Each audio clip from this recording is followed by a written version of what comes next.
Hello guys. और ये है इवनिंग का टाइम। मैं आ चुकी हूँ किचन में। और अभी थोड़ी देर पहले मेरे पास संध्या का भी फ़ोन आया था कि भाभी मैं नहीं आ पाऊँगी शाम को, क्योंकि मेरे बेटी की तबीयत है ना ठीक नहीं है, बुखार सा लग रहा है। तो मैंने कहा कोई बात नहीं बेटा, रेस्ट करो, क्योंकि मौसम ही ऐसा चल रहा है ना, हर एक को अपने बच्चे का अपना खुद का ध्यान रखना पड़ता है।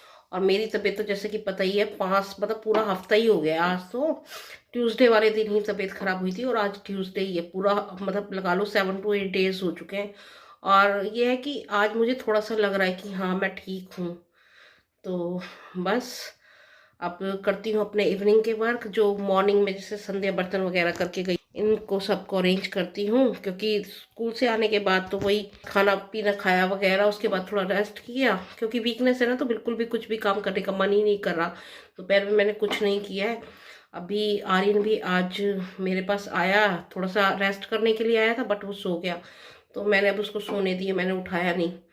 मैं कहा चलो कोई बात नहीं, आज ट्यूशन नहीं जाएगा, है ना, क्योंकि ठंड इतनी हो रही है कि सोते हुए बच्चे को, क्योंकि आधा घंटा ही हुआ है उसे सोए हुए, और मैं उसे उठा दूँ तो उससे क्या होता है, तबीयत और ज़्यादा बिगड़ जाती है बच्चे की ना। ना तो वो प्रॉपरली पढ़ पाएगा और ना ही मतलब उठ पाएगा। फिर मैंने कहा रहने दो, उसको नहीं भेजती हूँ, घर में ही पढ़ लेगा। और आर्यन के पापा भी आ गए थे, तो आते ही मैं नीचे चली गई थी पैसे लेके कि भाई दूध ले आओ, आप आ गए हो तो, अदरवाइज दूध खत्म हो रहा है तो मुझे जाना पड़ेगा। और वो बस आ रहे हैं दूध लेके, और मैं समेटती हूँ किचन। संध्या नहीं आएगी तो थोड़ा बहुत जो जो ज़रूरी बर्तन है वो थोड़े बहुत करूँगी। और देखती हूँ क्या बनाती हूँ अभी किचन में आके। क्या सब्जियाँ तो रखा है, साग भी रखा है, काफ़ी सब्जियाँ रखी हैं, पर ये सोचती हूँ बनाना क्या है, पहले देखती हूँ, वॉश वगैरह करती हूँ, देखती हूँ क्या हो रहा है। मेरा दूध गर्म, और यहाँ पे मैं बना रही हूँ आर्यन के लिए, पापा के लिए चाय। और ये जो दूध में से मलाई है उसको मैं निकाल रही हूँ दूसरे वाले टिफिन में, बस। और फिर उसके बाद मैं तो सोच रही हूँ कि शाम को है ना, खिचड़ी काफ़ी दिनों से नहीं बनाई, तो खिचड़ी बना लेते हैं, बट ये लोग कह रहे हैं कि नहीं रोटी सब्जी खानी है। तो अभी देखते हैं क्या करते हैं। और अब मुझे ना अपनी अपनी तबीयत भी थोड़ी थोड़ी थोड़ी क्या काफ़ी ज़्यादा सही लग रही है आज मैं। अदरवाइज शाम के टाइम ना मेरे को ऐसे वीकनेस सी हो रही थी, और सुबह भी, बट अब थोड़ा मुझे अच्छा लग रहा है। It seems good for me. ये शाम की चाय रेडी, बस लेके चलते हैं इनके पास चाय। यहाँ पे मैं छील रही हूँ मटरें।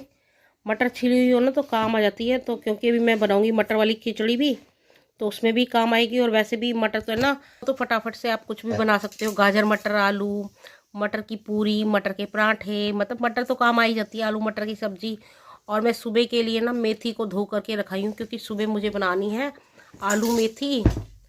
तो सुबह के लिए मैं मेथी को धो के रखाई हूँ। और आर्यन महाराज जी अब यहाँ पे उठ गए हैं पढ़ाई करने के लिए, और बस इसे कह रहे हैं बेटा पढ़ ले, अब 1 महीना ही रह गया है एग्ज़ाम की, मार्च में एग्ज़ाम है ही बच्चों के फाइनल।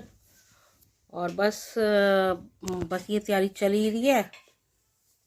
और ये कह रहा है सुबह तो मैं लेके जाऊंगा, क्या लेके जाएगा अंशी सुबह? मैक्रोनी।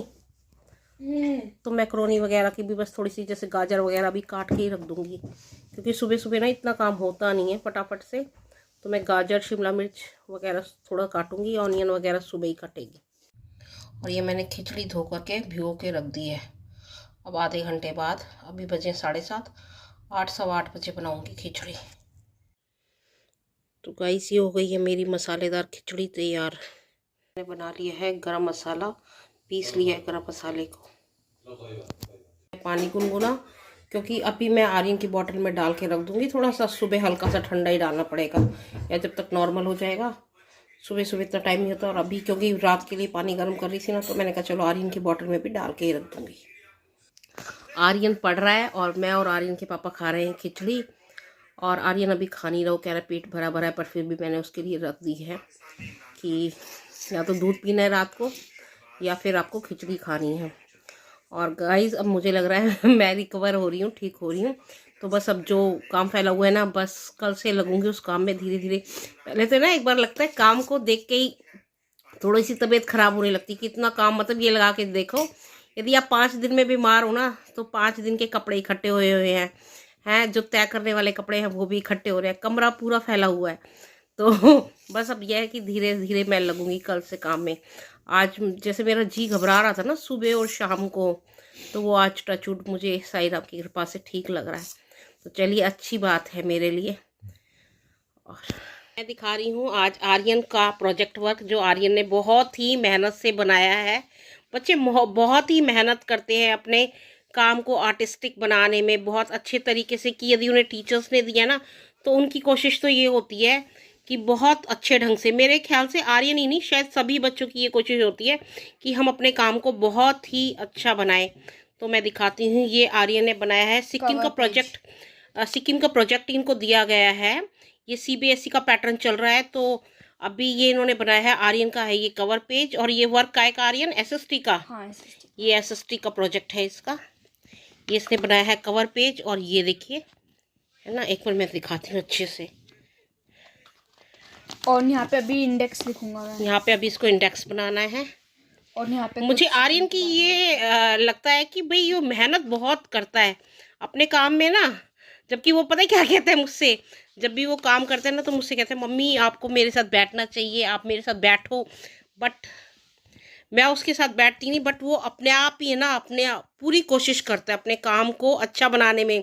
तो आज मैं मजाक से ही कह रही थी कि बेटा ये देखा मैं बैठी ना, तो कह रहा मम्मी कहाँ बैठे आप। मैंने कहा बेटा जो अपनी सेल्फ होती है ना, मतलब अपनी तरफ से खुद मेहनत कर रहे हो, उसमें बच्चा अपना पूरा लगा देता है। यहाँ पे तो यदि आपने पेरेंट्स की हेल्प ले ली ठीक है, sometime we gives the helps, but यह है कि यदि बच्चा अपनी मेहनत करता है ना तो नज़र आती है।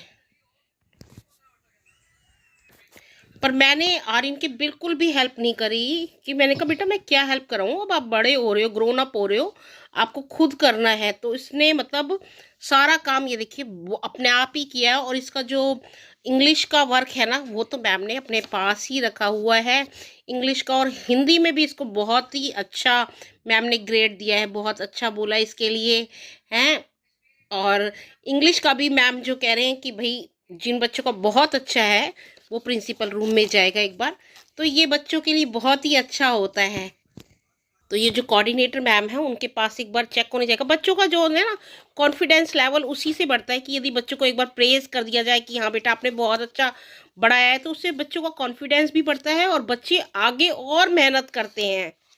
बस यही बीइंग अ टीचर मेरी भी यही कोशिश होती है कि बच्चों को हम प्रेज करें। समटाइम हाँ मान लीजिए कि बिल्कुल ही स्टबर्न बच्चा हो रहा है तो एक बार तो उसको हमें स्कॉल्ड करना पड़ेगा, बट यदि हम उस बच्चे को रेगुलरली स्कॉल्ड करने लग जाएंगे ना तो बच्चा हो जाता है स्टबर्न। तो बीइंग ए टीचर मैं भी यही कहना चाहूँगी कि यदि अब आपका बच्चा बिल्कुल ही स्टबर्न है, बिल्कुल सुनता नहीं है, तो एक बार तो आप उसे समझाइए। पर यदि आप रोज़ ही उसको स्कॉल्ड करेंगे, रोज़ ही डांटेंगे, तो वो जो काम नहीं करता ना वो करेगा ही नहीं। वो कहेगा जब मम्मी पापा टीचर सभी एक्सपेक्ट करते हैं तो मेरे को करना ही नहीं। तो भाई आपको अपने बच्चे को बिल्कुल साइकोलॉजिकली तरीके से समझना चाहिए। तो ये प्रोजेक्ट मुझे आर्यन का बहुत ही अच्छा लगा है। Very good Aryan, very good बच्चे।